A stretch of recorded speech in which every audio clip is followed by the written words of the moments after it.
talk about gay pride. Like this is so I don't have the same take as the rest of the panel when it comes to the idea of legislating morality. I think that there are ideas which are subversive and that we can get rid of, and that's absolutely fine to do. I don't think that we need to have unfettered access to pornography. I don't think that we need to have unfettered access to children being introduced to this type of sexuality so young. I don't think that that's necessary at all. I don't think it's an impingement on free speech at all. One Andrew Wilson appeared on Piers Morgan Uncensored and engaged in a heated debate, strongly challenging a couple of outspoken panelists, as he often does when invited onto the show. However, this particular exchange was especially intense, leaving even Piers Morgan visibly surprised, along with the other participants. Let's take a look at this clip where Andrew Wilson delivers a sharp and uncompromising argument against the panelists during his latest appearance on Piers Morgan Uncensored. With it, but for an adolescent, like these young kids, I'm seeing kids at dinners when we're at restaurant surfing TikTok while their parents are not even paying attention to what they're doing. Like that right there is a massive problem. And if we don't, as a society, get a hold of that, then this will never end. There'll be more series like Adolescence that hit even harder because we're witnessing it in our own lives. Yeah, I mean, Andrew, you seem to be in agreement with some of that. Yeah, it's poison. There's no doubt. It re-scrambles children's brains, and it's very difficult to monitor. Even if you have parental controls, they can find ways around it. At school, they have peers who will assist them in getting around it. You have to monitor it really well. Smartphone technology for my own kids, it was kind of new. I wish that I, in retrospect, had done more guarding against that myself. You don't know the dangers of that technology until children get a hold of it, and then you're left scrambling going, oh man, I wish I had known that this was going on or that was going on, but you have no idea. Now, though, we have a little bit of retrospect, and we know that it's an appropriate thing to do to guide against this type of technology because, yeah, he's absolutely right. It does create all sorts of problems for kids. I'm not sure that gets to the heart of the masculinity and feminine issue, but I totally agree with him that we should be safeguarding our children against this technology. It does seem to be very bad for them. And James, there is pretty well unfettered pornography on the internet available to young men and women, obviously, but men are watching a lot of often quite violent, degrading sexual scenes in these porn clips they're seeing online. None of that can help in the way an impression. There's no question that this has a negative impact on society, particularly on young and impressionable minds. What's interesting is that this very issue is at the center of today's discussion. As always, I don't plan these in advance, but it's clear that opinions on this topic will be deeply divided. Andrew Wilson's stance that this issue is harmful to both children and society as a whole is bound to spark strong opposition. However, it's difficult to ignore the broader consequences, and one might wonder how anyone could genuinely argue otherwise. A young male mind goes about trying to forge a real relationship with an actual woman. Well, I think it's important not to say young male mind. It's any person's mind, right? Like, I don't think we should victimize men.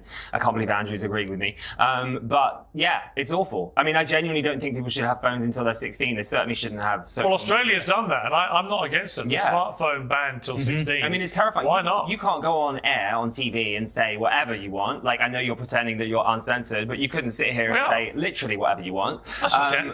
Well, not really, Piers, because if you said something that incited hatred or racism or a terror attack, I wouldn't want to say be arrested. I wouldn't online, why would I want to incite a terror attack? I'm not saying that you want to. I'm just trying to make a point. Online, you're saying I can't say what I want. Online, I do not want to incite a terror attack. But if you did, I'm allowed. Just to be, you're raising an interesting point about censorship. Yeah, we're uncensored because I don't say anything I don't want to say. Right. So when you say I'm censoring, I'm actually self-censoring. I'm not. I'm not going to call for a terror attack. I'm not saying that you would ever do that, of course, but I'm saying that if you did, there would be accountability for that because you are broadcasting to a lot of people. Right. But a lot of people online do not have that gate stopping them from saying horrendous things, and so therefore it can blow up online, excuse the horrible pun, and that shouldn't be allowed. There should be a system in place that stops people broadcasting things that aren't meant to be broadcast to millions of people. One of the problems, Tommy, Toby Young, who's a British journalist, director of Free Speech Union, very, very big in promoting and defending free speech, says Adolescence, the new teen drama, is pro-censorship propaganda, partly paid for by the state, which is now being seized upon by Labour left-wing MPs as evidence we need more online censorship. And that is, of course, you talk about a swinging pendulum. What you don't want to come out of all this is an overreaction and an over-censorship, because that in itself becomes a problem. Yeah, 100%. And I agree with Sean on this point too. I think parenting has more to do with this than any of us really, can even understand. I mean, many, I'm sure, on this panel can, but parenting is, to me, the end all be all of all of this. I mean, you can watch horrible things online. You can listen to people say horrible things, but if you've got a good foundation with good parents at home, hopefully too, that provides you with a lot of guidance and support to navigate these things. And it doesn't really, scramble your mind in the way that those that are not blessed with a two-parent household may be impacted by it. I don't believe that censorship is ever the answer. I believe that more speech is the answer to speech that you don't like. And as much as I don't like certain people online and what they say, whether they're the Tate brothers or whoever else, I believe that they should have the right and the ability to say it. And then people like us should have the right and ability to respond to it. I think that's the healthiest way to come to a great consensus, or at least a public square where we can all debate ideas with dialogue and conversation.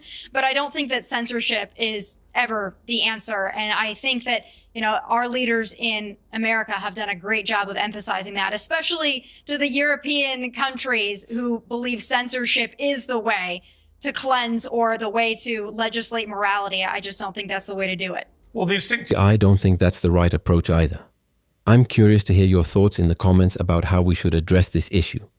I imagine that at least 90% of you would agree that the type of content being discussed has a harmful impact on society. There's little debate about that.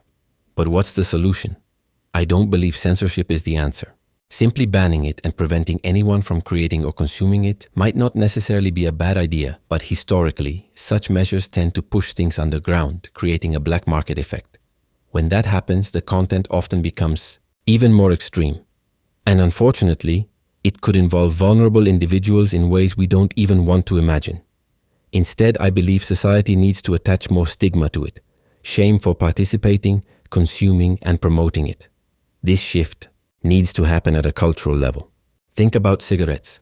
Governments didn't outright ban them, but over time, smoking became socially discouraged. Today, if someone smokes, they often face judgment, with others thinking, "You still smoke?" That's unhealthy and outdated. A similar shift needs to occur with this type of content. Right now, though, the cultural shift is happening in the opposite direction. Instead of discouragement, there's increasing acceptance. People openly discuss watching or creating this content, and it's often celebrated. "Oh, you do that? That's great. How much do you make?" Instead, it should be met with more disapproval. I know some will argue that this content already faces criticism on social media, but clearly it's not enough. Just look at the numbers. There are approximately 2.2 million active female content creators on OnlyFans. That's a staggering figure, and it signals that the stigma isn't strong enough. This is an issue that needs to be addressed. Reaction, certainly in the UK, for a long time now, many years, has been to censor and to ban and prohibit and so on.